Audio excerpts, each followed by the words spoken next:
ناظرین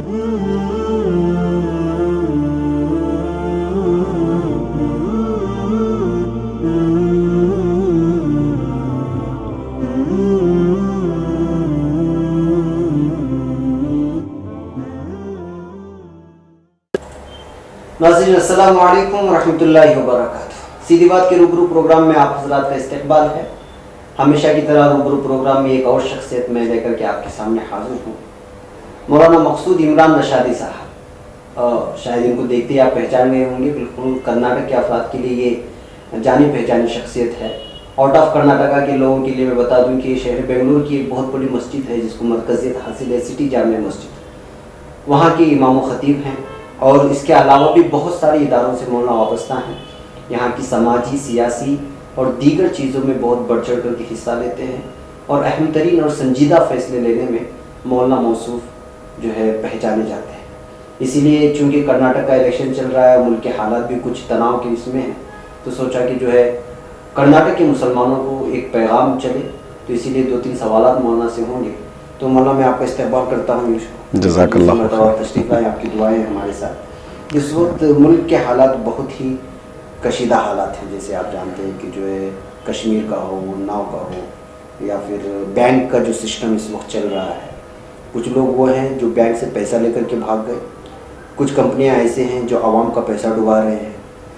اور کل کی بات ہے، میں آپ کو بتاؤں کہ جو ہے ایک UAE بیس کی کمپنی اور لوکل کمپنی نے جو ہے سندھ اور پنجاب بینکوں کو 600 کروڑ کا چونا لگا کے بھاگ گئے۔ ایسے حالات میں لوگ گورنمنٹ کو کوس رہے ہیں کہ جو ہے بہت سارے ATMs اس وقت خالی پڑے ہوئے۔ یہ سارا ایک عجیب قسم کا ماحول پوری دنیا میں، ایک پوری دنیا تو ہے ہی، لیکن ملک کا بالخصوص حالات وہ چاہے مالی اعتبار سے ہو یا اخلاقی اعتبار سے گراوٹ کی جانب۔ ایسے حالات میں اسلام کو لے کر کے، اسلام کی حیثیت سے آپ کیا پیغام دیں گے ہم لوگوں کو؟ بسم اللہ الرحمن الرحیم۔ جی ہاں، جیسا کہ آپ نے بتایا، اس وقت ملک کے حالات بہت ہی دیگر گوں ہیں۔ ہماری ذمہ داری ہے کہ ان حالات میں عوام کو اور خاص طور پر ہمارے ملک کے مسلمانوں کو کس طرح کی بات پہنچانا چاہیے۔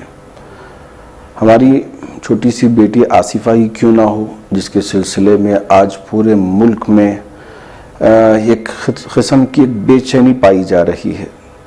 کیوں نہ بے چینی پائی جائے؟ ایک معصوم ننھی سی جان جو بالکل 8 سال کی عمر، اللہ، سنتے ہوئے بھی اور سوچتے ہوئے بھی ہمارا جسم کام جاتا ہے کہ کس طرح درندگی ہمارے اس ملک میں پھیلی ہوئی ہے، کہ کیا مذہب کے نام پر مندر جیسی ایک پاکیزہ جگہ، ان کی مقدس جگہ، اس جگہ لے جا کر اس معصوم سی بچی کے ساتھ نشہ آور چیزیں دیتے رہنا، پھر اس کے ساتھ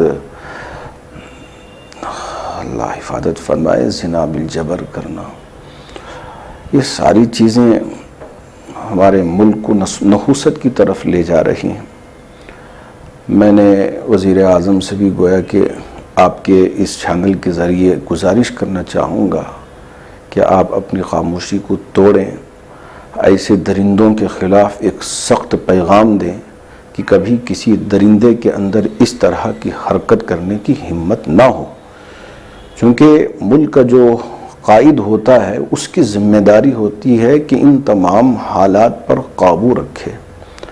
اگر کہیں بھی کسی طرح کی واردات پیش آتی ہے تو وزیر اعظم کی ذمہ داری ہوتی ہے کہ اپنے ماتحتوں کو حکم دے اور قاتلوں کو اس کی پوری سزا ملنی چاہیے، تحقیق ہونی چاہیے اور پوری سزا۔ ایسا نہ ہو کہ ایک خاص جماعت کے لوگ ان درندوں کی تائید میں آئیں اور یوں کہیں کہ ہم ان کے ساتھ ہیں۔ اللہ اکبر، اللہ اکبر۔ ایسا بھی ہو سکتا ہے؟ مجھے ان لوگوں کی اس حرکت پر شرم آتی ہے۔ اور سپریم کورٹ کے جو ججز ہیں وہ آخر اب بیان دینے پہ مجبور ہو گئے کہ اب انصاف بھی اب باقی نہیں رہی۔ کیا کریں؟ اللہ تبارک و تعالیٰ نے زنا کے سلسلے میں قرآن مجید میں جو آیتیں اتاری ہیں، الزانیۃ والزانی فاجلدوا کل واحد منہما 100 جلدہ، اگر اس پر آج ہمارا ملک عمل پیرا ہو جائے، میں قسم اس رب ذوالجلال کی کھا کر کہوں گا کہ ہمارے ملک میں ایک جگہ بھی اس طرح کی واردت یا واقعہ پیش نہیں آئے گا۔ صحیح بات۔ غیر مسلموں سے بھی یہ آوازیں اٹھتی ہیں کہ جو ہے شریعت کے حساب سے یہ جو ہے زانیوں کا بالخصوص جو ہے وہ ان کو جو ہے سزا مقرر کرنا چاہیے۔ اگر ہم سزا شریعت کے مطابق نہ کریں، چونکہ پہلے ہی اللہ رب العزت نے اس دین کو دین فطرت فرمایا ہے، فطرت اللہ التی فطر الناس علیہ لا تبدیل لخلق اللہ، مخلوق میں سے کوئی بھی اس دین کو بدل نہیں سکتا، اور ان الدین عند اللہ الاسلام، اور اللہ کے نزدیک دین اسلام مقبول ہے، ومن یبتغی غیر الاسلام دینا فلن یقبل من، اللہ نے ان ساری باتوں کی وضاحت قرآن مجید میں فرما دی، اور یہ دین یہ انسانوں کی فطرت کے تقاضے کے مطابق اللہ رب العزت نے بنایا ہے۔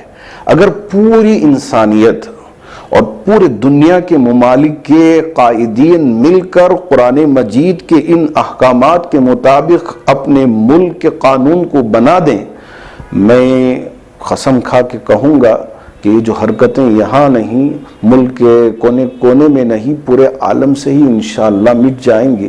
لیکن کیا کریں کہ یہ درندے خود بھی اس میں ملوث ہوتے ہیں اور دوسروں کو بھی اس کی طرف مائل کرتے ہیں۔ اللہ ان کی حفاظت فرمائے، اللہ ان کو صحیح سمجھ دے، اگر صحیح سمجھ نہیں اللہ رب العزت ان کو ختم فرما دے اور ایک عبرت بنا دے پوری دنیا کے لیے۔ اس طرح کی درندگی کرنے والے وحشی جانور، اس سے بھی بڑھ کر اگر میں کہنا چاہوں تو کہوں گا کہ ان کا حشر کیا ہوگا دنیا میں، آخرت میں ہے ہی ہے، ان کے لیے تو چھوٹ نہیں ہے، لیکن دنیا ہی میں اللہ رب العزت، جیسے کہ موسیٰ علیہ السلام کو ستانے والے فرعون کو پوری دنیا کے سامنے، آنکھوں کے سامنے غرق کر کے بتا دیا کہ میرے نبی کو ستانے والوں کا حشر کیا ہوگا۔ وہ پکار رہا تھا کہ موسیٰ مجھے بچا لیجئے، میں تمہارے رب پر ایمان لایا، لیکن حضرت جبرائیل نے جیسے کہ کیچڑ اٹھا کے اس کے منہ میں گھسڑ دیا تھا۔ ایسے ہی ایک وقت آئے کہ اللہ رب العزت پوری دنیا والوں کو بتا دے کہ جو اس طرح کی حرکتیں کرتے ہیں، چھوٹی معصوم سی بچی، نہ اسے ابھی اچھے اور برے کے درمیان میں تمیز پتہ تھا، نہ کوئی اور چیز، اس کے ساتھ کیا ان کا دل تڑپا نہیں، ان کا کلیجہ تڑپا نہیں۔ بہت بہت بہت میرے پاس تو الفاظ ہی نہیں نکلتے اس طرح کے واقعات دیکھ کر، اور اس کے بعد ہی مسلسل ہمارے ملک میں وہاں سے خبر آ رہی ہے، یہاں سے خبر آ رہی ہے، اس طرف سے یہ خبریں ختم ہونے کا نام نہیں لے رہی۔ اور ہمارے وزیر اعظم، کیا ایک بیان بھی ان کے طرف سے، ایک پیغام بھی پورے ملک کے واسیوں کے لیے نہیں پہنچا جا سکتا؟ پہنچانا چاہیے تھا وزیر اعظم کو، فوراً ایک بیان دینا چاہیے تھا۔ اللہ کرے کہ ان کو توفیق ملے۔ مولانا، اس وقت یہ تو دنیا کے حالات ہیں، اصل میں آپ کو یہاں بلانے کا مقصد میں کرناٹک الیکشن کے پیش نظر تھا۔ میں آپ کو ایک چھوٹا سا پکچر رکھ دیتا ہوں تاکہ آپ اس لیے کہ بیٹھے تو ایک تو یہ کہ آپ نے بیان دے دیا تو اعجاز نے شرارت کر دیا مسجد کے سامنے، آپ جانتے ہیں، اس کے بعد جوابات آئے، اصل میں ہوا کیا تھا معاملہ؟ بات دراصل یہ تھی کہ جمعہ کے اس خطبے میں میں نے ظالموں کا انجام اس پر بیان کیا تھا۔ حضرت آدم علیہ السلام کے زمانے میں حابیل اور قابیل کے درمیان میں جو رسا کشی ہوئی اور اس کا جو حشر ہوا، اس کے بعد دوسروں کا جو حشر ہوا وہ، پھر اس کے بعد موسیٰ اور حضرت موسیٰ اور فرعون کا، پھر اس کے بعد قارون کا کیا حشر ہوا، اس کے بعد حجاج بن یوسف جو ظالم تھا، 80,000 سے زیادہ لوگوں کو اس قید خانے میں رکھا کرتا تھا، اور حضرات اکابر صحابہ کے ساتھ اس نے جو رویہ اختیار کیا تھا، اس کی وجہ سے آخری وقت میں اللہ رب العزت نے اس کا جو انجام پوری دنیا کو دکھایا تھا، میں اس وقت امت مسلمہ کے ان نوجوانوں اور ان احباب تک پہنچانا چاہا۔ اس کے بعد اخیر میں نے صرف 2 اعلان کیے تھے کہ اپریل کی 14 تاریخ کو آخری تاریخ ہے، اپنا نام ووٹر لسٹ میں داخل کروا دیں۔ یہ وقت کا تقاضا بھی ہے. بہت سارے ناموں کو ہمارے ان احباب نے اپنے لسٹ سے غائب کر دیا ہے. آپ کی ذمہ داری ہے کہ جائیں چیک کریں، اور چیک کرنے کے بعد اگر نام ہو تو ٹھیک ہے، اگر نام نہ ہو تو داخل کریں. اور دوسری بات یہ ہے کہ 12 تاریخ مئی کو ہماری اس ریاست میں الیکشن ہے. آپ یہ نہ سمجھیں کہ مجھے وہ کام امپورٹنٹ ہے، یہ کام امپورٹنٹ ہے. سارے کاموں کو چھوڑ چھاڑ کر سب سے پہلا درجہ اس کام کو دیں، ترجیح اس کام کو دیں. آپ دوسرے کاموں کو پیچھے رکھیں. اور یہ دینی اور ملی فریضہ بھی ہے کہ یہ ہم اس میں حصہ لیں. بس یہ 2 باتیں میں نے کہی تھی. وہ تو پہلے ہی سے پلان بنا کر آئے تھے. آنے سے پہلے وہ ایک ویڈیو جاری کیا تھا سوشل میڈیا پر. بعد میں مجھے لوگوں نے لا کے بتایا کہ آنے سے پہلے انہوں نے اعلان کیا کہ ریاست کرناٹک میں ایک عجیب و غریب سیاست کا ماحول ہے. میں اس کا پردہ فاش کرنے والا ہوں، آپ کی آنکھ کھولنے والا ہوں، آپ سب جمع ہو جائیں. یہ اعلان کر کے جامع مسجد پہنچے تھے. اور پہنچے تو مولانا نے کچھ جمعے کے خطبے میں کچھ کہا نہیں. اب باہر نکلے ان کے کچھ حواریین، اس لیے کہ انہوں نے بلا کے وہاں لایا تھا، تو بالکل کچھ لوگ سامنے جمع ہوئے تھے اور 6-7 ہزار کا مجمع اس رحمان گیٹ سے باہر نکل رہا تھا. ایسا لگ رہا تھا کہ ان کے لیے، جبکہ ان کے لیے نہیں ہے. مسجد سے نماز پڑھ کر لوگ مصلی باہر نکل رہے تھے. لوگوں کو پتہ ہی نہیں چلا کہ کیا ہوا ہے. مجھے بھی ہفتے کے دن پتا چلا کہ اس طرح کا واقعہ پیش آیا ہے. بعد میں معلوم ہوا کہ یہ ایک سوشل میڈیا پر اپنا بیان یہاں جاری کر دیا ہے. مقامی احباب میرے پاس آئے، آ کے کہا کہ حضرت ایسا واقعہ ہمیں اگر پتہ ہوتا تو ہم اسے جانے نہ دیتے، اس کی حالت بنا دیتے. اللہ کا شکر ہوا کہ اس طرح کی کوئی حالت نہیں پیش آئی. میں اللہ کا بہت بہت شکر آج بھی بجا لاتا ہوں، چونکہ اس طرح کے واقعات ہماری ریاست میں نہیں ہونا چاہیے. قانون کو ہاتھ میں نہیں لینا چاہیے. میں یہی عوام سے اور مسلمانوں سے گزارش کرنا چاہوں گا. اللہ جزائے خیر دے ہمارے ان نوجوانوں کو. میں نے ان سے کہا جو بھی آپ کرنا چاہتے ہیں وہ قانون کے دائرے میں رہ کر کریں. وہ احباب چونکہ قانون کے دائرے میں رہ کر اس کے خلاف مارکیٹ کے جو پولیس اسٹیشن ہے وہاں پہنچ کر FIR درج کروایا، اور درج کروا کے اور اس کو بیان کر دیا ہے. اس وقت کرناٹک میں داخلہ، یہاں کہیں بھی آئے گا اور بیان دے گا تو پولیس انتظار میں بیٹھی ہوئی ہے کہ کب اپنے پنجے میں لے لے. یہ ایسی کوششیں ہیں کہ گویا کہ مجھے ایسا لگ رہا تھا کہ علماء اور عوام کے درمیان، علماء اور مسلمانوں کے درمیان میں جو ربط ہے اور جو محبت ہے، اس رشتے کو وہ توڑنے کے لیے گویا کہ آ کے اس طرح کا بیان دیا.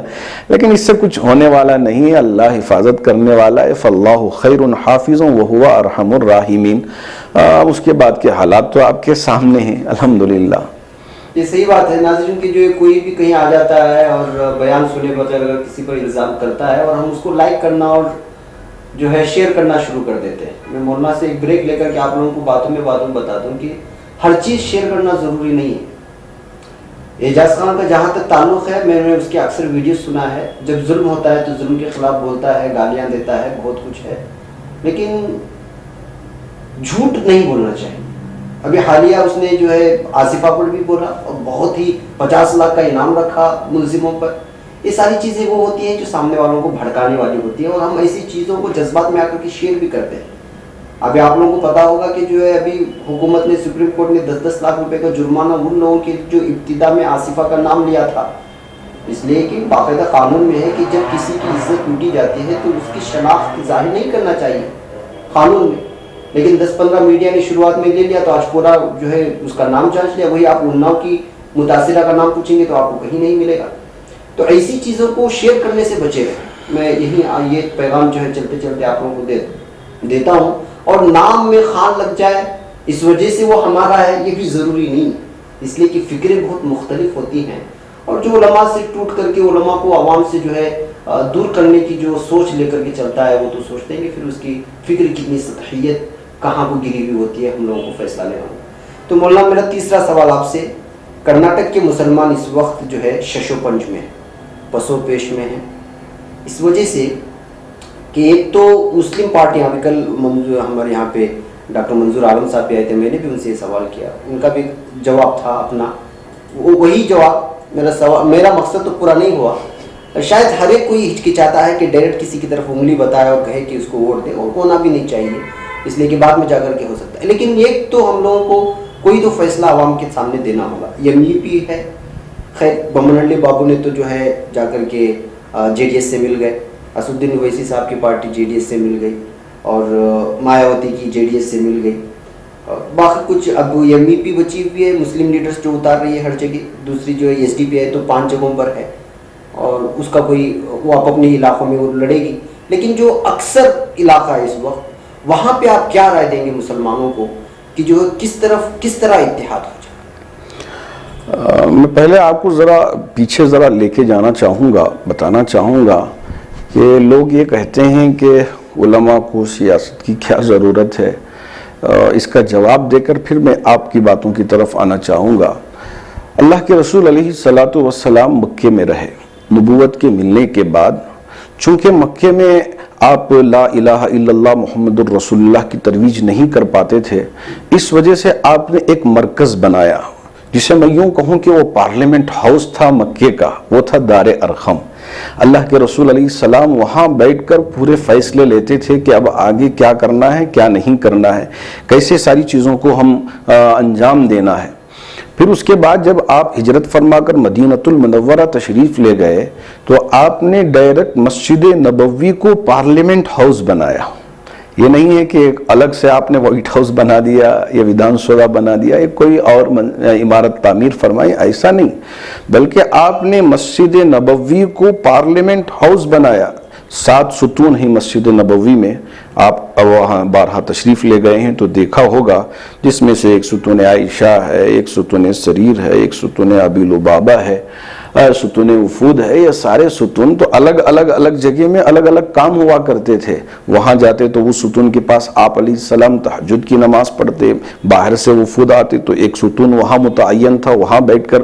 اور اس کے بعد جو بھی فیصلے لینا پڑتا کہ باہر کے ملکوں میں کسے بھیجنا ہے، یہ تو سیاسی امور تھے، تو ان امور پر تبادلہ خیال کہاں ہوتا تھا؟ مسجد نبوی میں. اللہ کے رسول علیہ السلام مسجد نبوی میں تبادلہ خیال فرماتے اور حضرات صحابہ کو پھر آگے بھیجتے کہ آپ وہاں جائیں یہ کام کریں، یہاں جائیں یہ کام کریں، یہاں یہ آپ کی ذمہ داری ہے، یہاں ان علاقوں کو پاک و صاف کرنے کی ذمہ داری آپ کی ہے، اور اس علاقے کی ذمہ داری آپ نبھائیں گے. آپ نے ساری ذمہ داریوں کو بٹوارا کہاں سے کیا؟ مسجد نبوی سے کیا.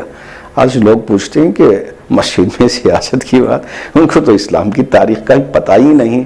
اگر مسجد سے یہ بات پہنچتی ہے تو اس کا بہت زیادہ مؤثر اثر پڑے گا. ہم سیاست کو گندگی سے نکال کر پاک صاف کرنا چاہتے ہیں. یہ جو سیاست کی گندگی ہے اس کو ہاں کبھی کبھار درخت بھی لگتا ہے تو اس پر بھی دیمک لگ جاتا ہے، تو اگر دیمک کو پاک کروائیں تو وہ درخت پھر صحیح طریقے سے اوپر بڑھتا رہے گا اور اس کی شاخیں پھیلتی رہیں گی. اگر ایسا ہی چھوڑ دیں گے تو وہ سوکھ کر چھوٹ جائے گا. ایسا ہی اس وقت سیاست میں بھی بہت ساری خامیاں ہیں، تو اس کا مطلب یہ نہیں ہے کہ علماء خاموش رہ جائیں اور دور ہو کے رہ جائیں.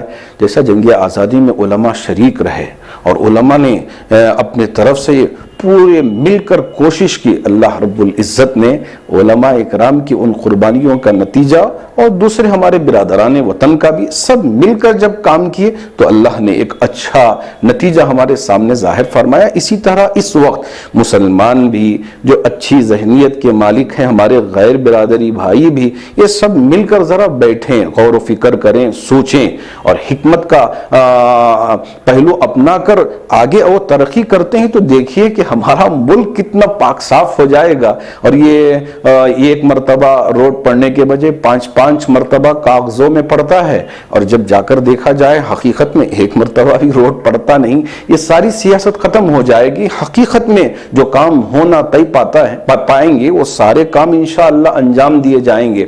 کسی طرح کی کوئی خرد برد یا رشوت کا بازار، یہ ساری چیزیں اگر صحیح انسان آ جاتے ہیں. حضرت عمر بن عبدالعزیز رحمۃ اللہ علیہ، ان کی دور خلافت کتنا عرصہ رہا؟ صرف 2 سال 6 ماہ 20 دن. 2 سال 6 ماہ 20 دن. اور آپ نے ایک ایسی تبدیلی لائی کہ شیر بھی اسی نہر سے پانی پی رہا ہے اور بکری بھی، نہ شیر بکری پہ حملہ اور بکری کو نہ تو شیر سے ڈر۔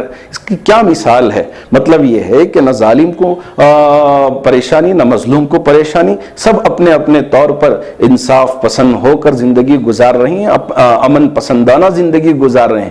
ایسے ہی اگر ہماری ریاست میں بھی سیاست درست ہو جائے تو انشاءاللہ ایسے ہی حالات ہماری ریاست میں بھی اور اس کے اثرات پورے ملک میں انشاءاللہ پڑیں گے۔ اب آنے والے دنوں میں جو ہمارے یہاں الیکشن کا ماحول ہے، ہر علاقے کے لوگ، علماء بھی ہیں، دانشوران بھی ہیں اور اچھی سمجھ بوجھ رکھنے والے ہمارے پاس اس وقت موجود ہیں۔ اگر اس علاقے کے لوگ بیٹھیں، سوچیں کہ ہمارے علاقے کے لیے کام کرنے والا کون ہے، یہ جیت کر بس وہ ہوا ہو جائے، پھر اس کے بعد نہ تو اس کی صورت دیکھنے کے لیے موقع ملے، ایسی حالت پیش نہ آئے۔ اس حالت سے بچنے کے لیے، چونکہ جانتے ہیں کہ کون ہے جو ہمارے علاقے کا درد رکھتا ہے، کون ہے جو ہمارے علاقے کی پریشانیوں میں ہمارا ساتھ دینے والا ہے، یہ سارے علاقے کے لوگ جانتے ہیں۔ جہاں علماء بھی ہیں، جہاں دانشوران بھی ہیں، جہاں مسجد کے ذمہ داران بھی ہیں، یہ سب مل بیٹھ کر یہی ہماری فکریں ہو رہی ہیں پوری ریاست میں۔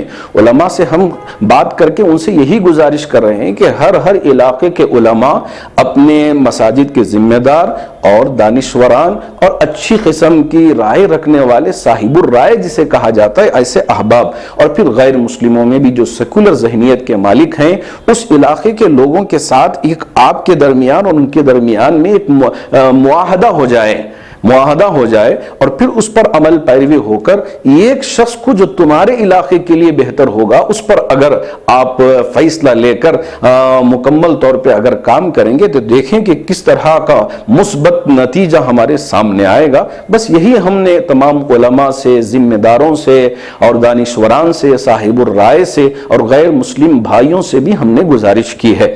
مختلف علاقے میں مختلف لوگ ہیں، مختلف پارٹیاں ہیں، نئی پارٹیاں بھی ابھی آئے ہیں۔ اب لوگوں کو اس کا علم ہے کہ ان کی کیا حالت ہے، یہ کیا رول ادا کر رہے ہیں، نہ مجھے سمجھانے کی ضرورت ہے نہ آپ کو سمجھانے کی ضرورت ہے۔ اب آپ مجھ سے یہ پوچھیں کہ اب سورج نکلا ہوا ہے کہ نہیں نکلا ہوا ہے دن کے 12 بجے 11 بجے، تو کیا جواب دوں گا میں؟ ہمیں سمجھانا پڑے گا نہیں سورج نکل چکا ہے یا پوری دنیا میں اپنی روشنی کو بکھیر چکا ہے، اسے بتانے کی کیا ضرورت ہے؟ جو چیزیں واضح ہیں، جو چیزیں اچھی طرح سمجھ میں آنے والی ہیں، اسے بولنے کی ضرورت نہیں ہے، اشارہ کافی ہے۔ ارے آنکھوں میں لوگ باتیں سمجھ جاتے ہیں کہ کیا پھر وہاں زبان سے بولنے کی ضرورت پیش آئے گی؟ آپ کے علاقے میں شروع سے کون کام کر رہا ہے، کون کام نہیں کیا، آپ کے آنکھوں کے سامنے ہے۔ کون آپ کے درد دکھ میں شریک رہا، رات میں بھی جب آپ اس کے گھر پہ جا کے دستک دی اور اسے پکارا تو وہ دوڑتا ہوا آپ کے ساتھ شانہ بشانہ کھڑا رہا، کون رہا آپ اسے جانتے ہیں۔ آپ اس کے لیے کام کیجئے، کوشش کیجئے اور اسے ساتھ دیجئے اور اسے سامنے لے کر آئیے، پھر دیکھیے کہ جب وہ یہ بھی مل گیا یا ملے کا پوسٹ یا پھر وزارت کی بھی اس کو کرسی حاصل ہو گئی تو آپ کے علاقے کو چمکانے کی فکر کرے گا۔ اگر ہم ابھی بھی خواب غفلت میں سوئے رہیں اور سوچتے رہیں کہ ہم وہ کریں، یہ وہ کیسا ہوگا، یہ کیسا ہوگا، اس سے چیزیں بکھر جائیں گی، ٹوٹ جائیں گی، ختم ہو جائیں گی۔ اب ہم کو فیصلہ لینے کا وقت آیا ہے۔ اب سارا زمانہ ختم، ناموں کا اندراج کرانے کا زمانہ ختم ہوا، اب جو کچھ ہونا تھا وہ ہو گیا۔ اب آگے ہماری ذمہ داری کیا ہے کہ ہم سب مل بیٹھیں، اچھی ذہنیت کے تمام لوگ ایک جگہ بیٹھ جائیں، ہر علاقے کے لوگ۔ آپ کی اس سیدھی بات کے چینل سے میں تمام ریاست کرناٹک کے دانشوران، علماء، ائمہ، خطباء اور صاحب الرائے اور غیر مسلم بھائی جو سیکولر ذہنیت کے ہیں ان سے گزارش کرنا چاہوں گا کہ آپ ایک فیصلہ لیں، ایک طرف جائیں۔ ایسا نہ ہو کہ آپ اسے بھی تھوڑا دے رہے ہیں، اسے بھی تھوڑا دے رہے ہیں۔ اب یہ مل بانٹنے کا وقت نہیں ہے، بلکہ ایک طرف جا کر ایک اچھی رائے اور ایک اچھا فیصلہ کرنے کا وقت آپ کے ہاتھوں میں ہے۔ بعد میں رونے سے کچھ حاصل نہیں ہوگا، روتے ہوئے بیٹھیں کہ وہ ظلم کر رہا ہے، یہ ظلم کر رہا ہے، وہ مار رہا ہے، وہ پیٹ رہا ہے۔ اب اس وقت کون سنے گا ہماری؟ جب آپ کے پاس وقت ہے، جب آپ فیصلہ لے سکتے تھے، فیصلہ لیا نہیں، اور آپ نے حوالے کر دیا اور آپ نے اپنے ووٹ کو ضائع کر دیا. اور بعض علاقوں میں یہاں تک میرے پاس باتیں پہنچی ہیں کہ لوگ پیسے لے کے ووٹ دے دیتے ہیں. اور اس میں بھی بعض گھرانوں میں ایسی بات بھی میرے پاس آئی ہے, استغفر اللہ, مجھے سن کر بھی ہنسی بھی آئی اور حیرت بھی ہوئی کہ میاں بیوی ہیں, اب ایک آدمی آ کے ایک پارٹی سے پیسہ دیتا ہے تو وہ بھی لے لیے, دوسری پارٹی والا آ کر دیا تو وہ بھی لے لیے. اب اپنے کیے ہوئے عہد کو پورا کرنا تھا تو وہ کیسے انجام دیں؟ دیکھیے کیا انصاف کیا ان لوگوں نے, جس سے پیسے لیے تھے بیوی نے اس کو دے دیا, ایک اور پارٹی سے لیا تو شوہر اس کو دے دیا, تو دونوں نے حق ادا کر دیا. استغفر اللہ. کل بیلگام میں 7 کروڑ روپے پکڑے گئے, آج ہی کی خبر. یہ نقلی نوٹ. استغفر اللہ, استغفر اللہ. یہ انتخابات کی تاریخ کی پہلی میں نے خبر پڑھی ہے اپنی صحافت میں کہ جو ہے ووٹروں کو دینے کے لیے 7 کروڑ بیلگام میں ہمارے ہاں ابھی گیا تھا اس علاقے میں بھی 7 کروڑ پورے کے پورے نقلی نوٹ. آج ہم نے نیوز اس کو پبلش بھی کیا, تو سوچیے کہ دھوکہ کہاں تک ہو رہا ہے. تو یہ سارے دھوکے ہی ہیں. لیکن اب ہمارا ہر واسی, دیش واسی یہ جانتا ہے, چاہے مسلمان ہو یا ہمارا غیر مسلم بھائی ہو, کہ کون سی چیز کھری ہے اور کون سی چیز نقلی ہے. یہ آپ آ کے دھوکہ نہیں دے سکتے. تو ایسے میں ہماری ذمہ داری ہے کہ ہم اپنے فریضے کو سمجھیں کہ وہ کچھ پیسے لے کر اپنے ضمیر کو بیچنے کا جو سودا کیا جا رہا ہے, اب اس پر روک لگنی چاہیے, اب اس کا خاتمہ ہونا چاہیے. اب یہاں سے اختتام ہو جائے, انشاءاللہ وقت آئے گا, اللہ ہمارے احباب کو صحیح سمجھ عطا کریں گے. آخری ایک سوال, بعض علاقے ہمارے مسلم علاقوں میں جہاں پہ اکثریت ووٹ ہوتی ہے وہاں پہ بہت سارے مسلم جو ہے مسلم چہرے ہیں, جس میں جو ہے تو اس میں کیا کس طرح کا فیصلہ لیں مسلمان؟ جیسا کہ میں نے آپ سے ابھی ذکر کیا کہ اس علاقے کے مسلمان علماء سب مل کر بیٹھ کر ایک آدمی پر متفق ہو جائیں. جیسا کہ مشورہ اسلام میں کیا ہے, اللہ کے رسول علیہ الصلوۃ والسلام بھی جتنے بھی امور باہر کے ہوتے حضرات صحابہ کو بٹھا کر ان سے مشورہ کرتے. مثال کے طور پہ غزوہ خندق کا موقع تھا, آپ نے تمام صحابہ کو مسجد نبوی میں جمع فرمایا, پوچھا کہ دشمن اس وقت حملہ کرنے والا ہے, اب ہم کو کیا کرنا چاہیے. حضرت صحابہ نے مختلف رائے دیے. بعض صحابہ میں سے بعض کی رائے یہ آئی کہ ہم باہر نکل کر ان کا مقابلہ کریں, بعض نے کہا کہ ایک اور جگہ جائیں, بعض نے کہا کہ خندق کھودے جائے. تو اللہ کے رسول علیہ الصلوۃ والسلام نے اس مشورے کو قبول کیا جو کہ خندق کھودی جاتی ہے. تینوں طرف سے پہاڑی اور فقط ایک جگہ جہاں پہ دشمن آ سکتا تھا, آپ نے وہاں خندق کھودنے کا حکم دیا. حضرات صحابہ میں سے وہ صحابہ جنہوں نے یہ مشورہ دیا تھا کہ ہم ان کے پاس پہنچ کر یا یہ ہے کہ کہیں میدان میں جا کر ان کا انتظار کر کے ان کا مقابلہ کریں, انہوں نے یہ نہیں کہا کہ میرا مشورہ وہ تھا, اب میں خندق کھودنے میں شریک نہیں رہوں گا, میں پیچھے بیٹھ جاؤں گا. ایسا کیا, سب کے سب شریک رہے, حتیٰ کہ وہ حالت بھی پیش آئی کہ آپ کے شکم مبارک پر ایک نہیں 2 پتھر باندھ کے آپ نے خندق کھودی تھی. میں تو مشورہ نہیں دیا تھا, وہ صحابی مشورہ دیے تھے, وہ کھود لیں, ایسا کر کے بیٹھ جاتے. تو اس کا مطلب یہ ہوا کہ مشورہ سب سے لیا جاتا ہے, آپ سے بھی, مجھ سے بھی, فلاں سے بھی, فلاں سے بھی. لیکن جب ایک بات طے ہو جاتی ہے تو تمام احباب, تمام صاحب الرائے اس بات پہ متفق ہو جانا چاہیے ایک پر. اب وہ ہو سکتا ہے, یہ ہو سکتا ہے, ان ساری چیزوں کو ختم کر دینا چاہیے. پھر مشورے کا مطلب ہی کیا ہے؟ مشورے کا مطلب ہی یہ ہے کہ ایک نقطے پہ آ جائیں, آپ کی سوچ وہ بھی ہے, آپ کی سوچ یہ بھی ہے, آپ کی سوچ وہ بھی ہے. اب سارے مل کر یہ فیصلہ لیں کہ کیا یہ کامیاب ہو سکتا ہے. آپ کو اچھی طرح سے سفید اور کالے کی طرح چیزیں سامنے آ جائیں گی. جب آپ ایک فیصلے پہ آ جائیں تو اپنے مشورے کو, اپنی رائے کو, اپنی سوچ کو, ساری چیزوں کو بالائے طاق رکھ کر سب امت جب ایک چیز پہ جمع ہو گئی ہے تو اس پہ آ جائیں. میں کسی کا نام یہاں پہ نہیں لے رہا ہوں, جس کا بھی نام وہاں طے ہو جاوے اس پر سب متفق ہو جانا چاہیے. اب وہاں کوئی 2 رائے نہیں ہونی چاہیے. ہر مسلمان, گھر کا ہر فرد اس کی طرف ہو جانا چاہیے. تمام علماء مل کر فیصلہ لے لیا تو چلو اس پر ہم عمل کر لیں. اللہ اس کی توفیق عطا فرمائے.